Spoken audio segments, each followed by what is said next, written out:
अस्सलाम वालेकुम जी दोस्तों, जेड़े भरा ने जनाब पैसों की परेशानी नहीं 100-200 उपर होवे लेकिन चीज़ा होवन उन्होंने वास्ते वीडियो वै जनाब। पहली मादी छोड़ सा जनाब, चेक करा सा, चेक करो जनाब। मादी बंद जोड़ मजबूत हड्डी जी दोस्तों।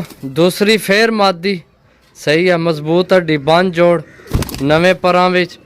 जेड़े भरा ने असा शौक करना, सानू शौक वाली चीज़ां दियो। सही है, दो मादियां हुई ने। सही है जी दोस्तों। तीसरी फिर मादी नेड़ा नेड़ा हो जाए जेड़े भरा ने जनाब, असा शौक करना। पर कुंदा हड्डी जोड़ माशाल्लाह परफेक्ट जनाब। 3 मादियां ने। सही है, चेक करो जी दोस्तों। फिर मादी जनाब मैं दसिया परफेक्ट मादियां।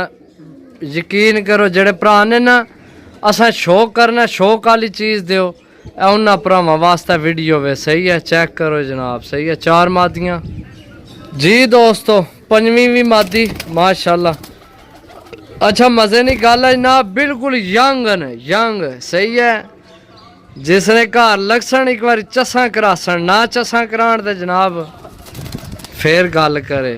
चीज़ां जेड़े भरा ने ना सानू शौक वास्ते दियो कोई चंगी चीज़, उन्होंने वास्ते वीडियो जी दोस्तों। फिर मादी जनाब माशाल्लाह, चेक करो जनाब। कौन देने जनाब इतनियां मादियां दा पट्ठियां तैडियां तगड़ियां जनाब। भरावां वास्ते इन्ना काफ़ी भरावां आख्या यार के भाई चंगियां चीज़ां दियो जड़ियां असीं घर रखिए, कोई भरा देखे तो आख्या वाकई चीज़ां। तो इंशाअल्लाह अल्लाह ने हुक्म नाल जिस कोले लगसन चस करासन इंशाअल्लाह जी दोस्तों। लो जी ये भी मादी लो, टैटी मादी माशाल्लाह। चेक करो मादी माशाल्लाह जी दोस्तों। चेक करो मादी बरीक जी सीरीस मोमी नोक, बिल्कुल बरीक नोक जी दोस्तों। फिर मादी जनाब माशाल्लाह, ये विचू ना कट्टी है। सही है, ये मादी कट्टी है विचू। मादी बड़ी तगड़ी है, ये विचू कट्टी है। सही है, चेक करो जनाब मादी। बाकी पट्ठियां भी एक दफ़ा फिर चेक करो जनाब। 1 2 3 2 4 5 6 7 8 हो गई ने मादियां तो पट्ठियां। तो मेरा ख्याल है आज डील तो सारी पट्ठियां मादियां नहीं दे छोड़िए। के आने हो याद कर सो यार जी दोस्तों। फिर टैडी गोल्डन मादी यार, यकीन करो।